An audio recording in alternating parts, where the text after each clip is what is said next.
But I think because you have so many people who are confused about the relationship of a prophet, the office, someone who operates in that, versus somebody who is just, proclaiming that.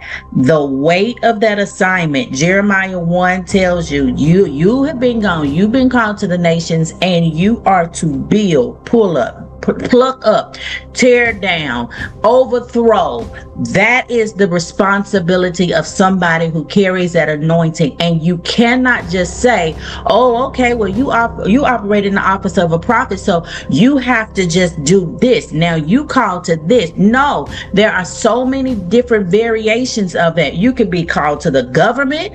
You could be called as a worship leader. You could be called to a marketplace. You could be called to the church. You can be called to different forms. And so you cannot just limit people and just say you're only a prophet to this. And anybody who only says, okay, I'm supposed to take this, and you can influence, people can influence you and get you to start prophesying and prophesying over some things because you're trying to carry this title.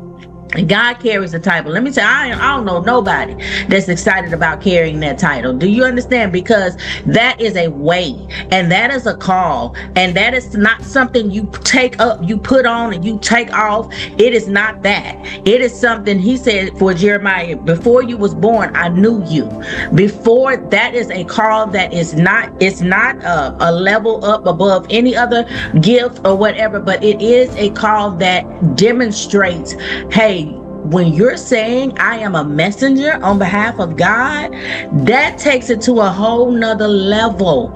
You are saying, God, I'm listening so that I can bring it to your people. And then that's not the only thing. You must have a prayer life. Now I am hearing and I'm taking it back on behalf of the people to the Lord, because now I am called to intercession, and I am called to pray, and I'm called to get before the Lord, and I'm called to cry out on behalf of the body. So it is it's a blessing.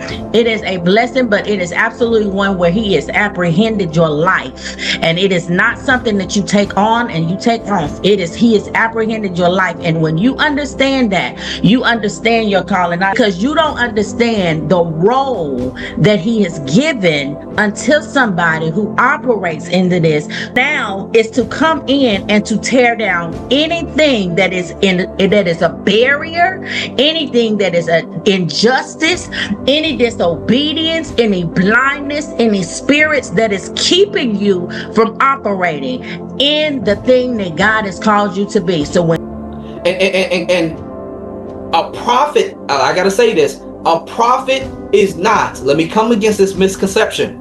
A prophet's job is not to be not to get the microphone alone and prophesy and pray. That's what you think a prophet is they get to be on stage and prophesy. They do. But the office of a prophet is assigned to build and establish a culture of the prophetic. A real prophet after God's heart does not take pride in the fact they are the only one who can hear God.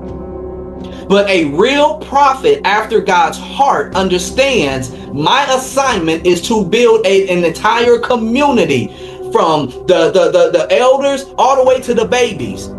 Every person is supposed to learn to hear God for themselves. A prophet's call in the church is to build the body, to have eyes to see for themselves and ears to hear for themselves. And when they begin to move into their gifts, the apostle and the prophet are there with a grace for those gifts to be stirred, to be exercised. And so whenever you find a church where gifts are operation everywhere, those two offices are oftentimes there. But a prophetic church is not just a group of people who can prophesy.